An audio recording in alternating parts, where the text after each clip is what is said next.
Pneumonia जो है वो बच्चों में एक बहुत कॉमन बीमारी है। निमोनिया बैक्टीरियल भी हो सकता है, वायरल भी हो सकता है। तो निमोनिया के मेन लक्षण जो हैं वो बच्चों में देखे जाते हैं कि एक तो बुखार, सबसे इम्पॉर्टेंट बुखार, उसके बाद सांस में तकलीफ़ हो सकती है बच्चे को। तो निमोनिया अगर सीवियर ग्रेड का है तो सांस में तकलीफ़ एक तो ऐसे होगी कि बच्चे के जो नाक है वो एकदम ज़ोर ज़ोर से सांस लेगा। नाक के ये जो पोर्शंस हैं आपको दिखेंगे कि फूल रहे हैं, कम हो रहे हैं, मतलब बहुत एफ़र्ट लगा रहा है बच्चे की गले की मसल्स भी दिखेंगी कि बहुत एफ़र्टफुल वो सांस ले रहा है। छाती जो है अंदर बाहर दिखेगी, मसल्स दिखेंगी कि आगे पीछे हो रही हैं, बहुत मतलब उसको मेहनत करनी पड़ रही है सांस लेने में। तो ये एक सीवियर निमोनिया का एक लक्षण है।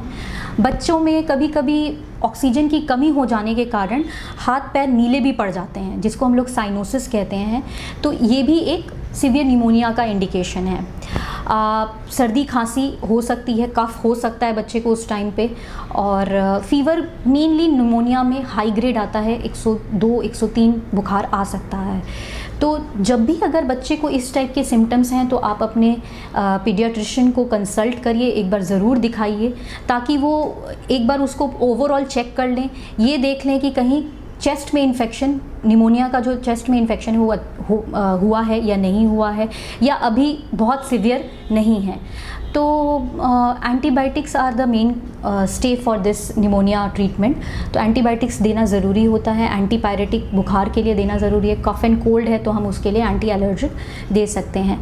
अगर बच्चा सिवियर निमोनिया में है तो उसको ज़रूर आईसीयू केयर की ज़रूरत है, उसको भर्ती कराने की ज़रूरत है। हो सकता है उस टाइम पे उसको ऑक्सीजन देना पड़े, बाहर से सप्लीमेंट करना पड़े, एंड साथ ही साथ कुछ नेबुलाइजेशंस उसको देनी पड़े, ताकि उसके फेफड़े थोड़े देर के लिए अच्छे से काम कर पाएँ, रेस्ट कर पाएँ, और धीरे धीरे बच्चा रिकवर करे। अगर निमोनिया बच्चे को है तो माँ का दूध ज़रूर बहुत अच्छा है, पिलाना ही चाहिए।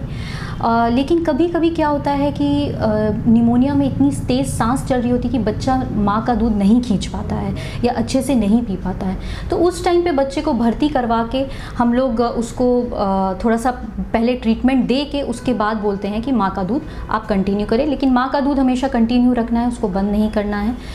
अगर बच्चा निमोनिया है लेकिन बहुत सिवियर नहीं है तो घर पे जो एंटीबायोटिक्स दिए जाते हैं वो ले सकता है, और माँ का दूध उसको कंटिन्यू रखना है। अगर खाना खाता है तो खाना भी कंटिन्यू रखना है। ठंडी चीज़ों से परहेज़ करना है, दही केला ये सब से थोड़ा सा परहेज़ करना है उस टाइम पे।